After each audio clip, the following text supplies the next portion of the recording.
அனைவருக்கும் வணக்கம். சிறுகதை உன் கடிகாரத்தை முடுக்கு.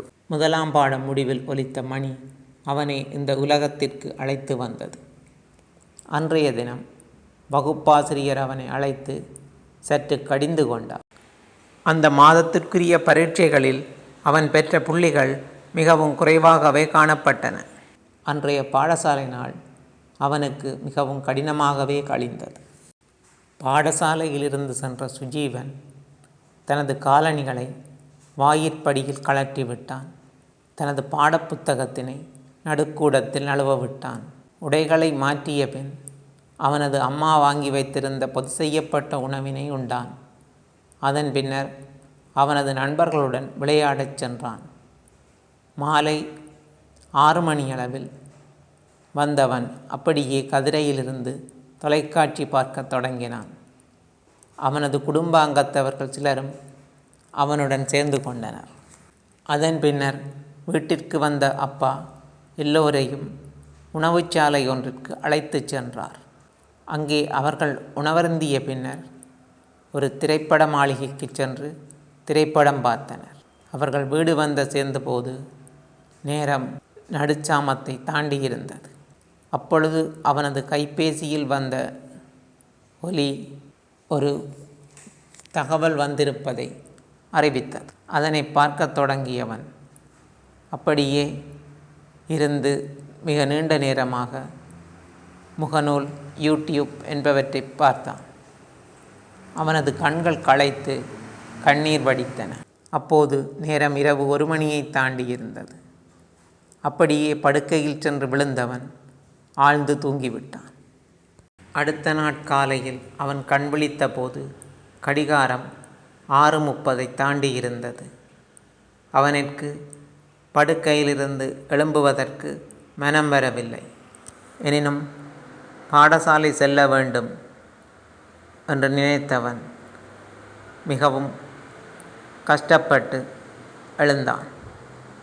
ஒருவாறு முகத்தை கழுவிவிட்டு அம்மா தயாரித்து வைத்திருந்த தேநீரை அருந்தினான். அதன் பின்னர் அங்கே சாப்பாட்டு தட்டில் இடப்பட்டிருந்த காலை சாப்பாட்டை அவசரமாக சாப்பிட்டான். பாடசாலைக்கு புறப்பட்ட போது நேரம் காலை 7:15 தாண்டி இருந்தது. அப்படியே முச்சக்கர வண்டியொன்றில் ஏறினான். வீதியில் வாகன நெரிசல் அதிகமாக இருந்ததால் பயணம் மிக மெதுவாகவே அமைந்தது. அவன் பாடசாலையை அடைந்தபோது காலை 7:45 கடிகாரம் காட்டிக்கொண்டிருந்தது. வழமை போலவே பாடசாலைக்குள் சென்றதும் தாமதம் ஆகியதற்கான காரணத்தை ஆசிரியர் ஒருவர் கேட்டார். ரோட்டில் சரியான டிராஃபிக் சார் என்று சொன்னார். அவர் அதனை ஏற்றுக்கொண்டதாக தெரியவில்லை. எனினும் அவனுக்கு புத்திமதி கூறி அவனது வகுப்பிற்கு அனுப்பி வைத்தார். அங்கே வழமை போலவே வகுப்பாசிரியர் அவனை கண்டித்து வகுப்பினுள் இருக்க அனுமதித்தார். அன்றைய தினமும் அவனிற்கு மனச்சஞ்சலத்துடனேயே கழிந்தது. அன்று வீட்டிற்கு சென்ற சுஜீவன் குளித்துவிட்டு மதிய உணவை உண்டான்.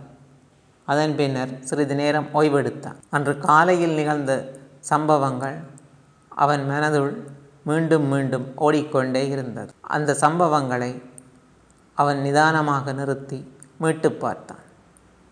அவனது மனதில் ஒருவிதமான அழுத்தம் ஏற்பட்டிருந்தது. அதனை தீர்க்க என்ன செய்யலாம் என சிந்தித்தான். உடனே அவனுள் ஒரு தீர்வு உதித்தது.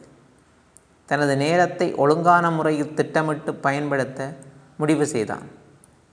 பின்னர் தன்னிடமிருந்த வேலைகளை முன்னுரிமை அடிப்படையில் ஒழுங்குபடுத்தி அவற்றை சீராக நிறைவேற்றுவது எவ்வாறு என வகுத்து கொண்டான். அதனை அவனது நாட்குறிப்பேட்டில் குறித்தும் கொண்டான்.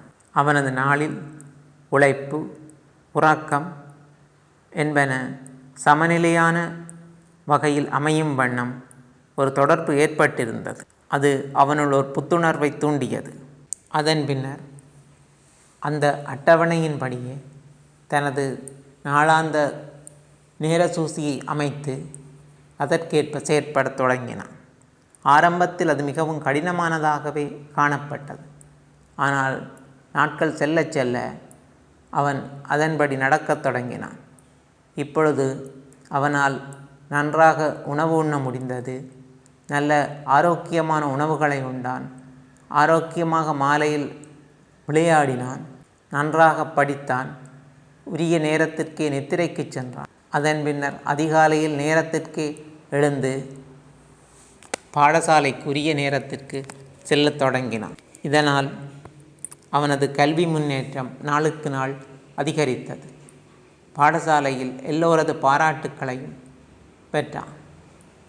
ஒரு நாள் அவனை காலை கூட்டத்தில் அழைத்த அதிபர் தற்பொழுது அவனது முன்னேற்றம் பற்றி எல்லா மாணவர்கள் முன்னிலையிலும் பாராட்டினார்.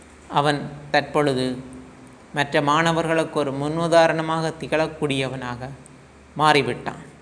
இந்த மாற்றம் எங்கோ வெளியிலிருந்து வரவில்லை, அது அவனுள்ளிருந்தே வெளிப்பட்டது. உனக்கு தேவையான எல்லா வலிமையும் உன்னுள்ளேயே உள்ளது என்ற சுவாமி விவேகானந்தரின் பொன்மொழி ஒன்று எப்போதோ படித்தது தற்பொழுது அது அவனது ஞாபகத்திற்கு வந்திருந்தது. அவன் ஒரு புதிய மனிதனாக தனது முன்னேற்ற பாதையில் நடக்கத் தொடங்கிவிட்டான். நன்றி, வணக்கம். இந்த காணொளி தளத்துக்கு நீங்கள் புதிதாக வருபவர்களாயின் அதனை சப்ஸ்கிரைப் செய்யவும். இக்காணொளியை நீங்கள் விரும்பியிருந்தால் லைக் செய்யவும், ஏனைய நண்பர்கள் உறவினர்களுடன் பகிர்ந்து கொள்ளவும். நன்றி, வணக்கம்.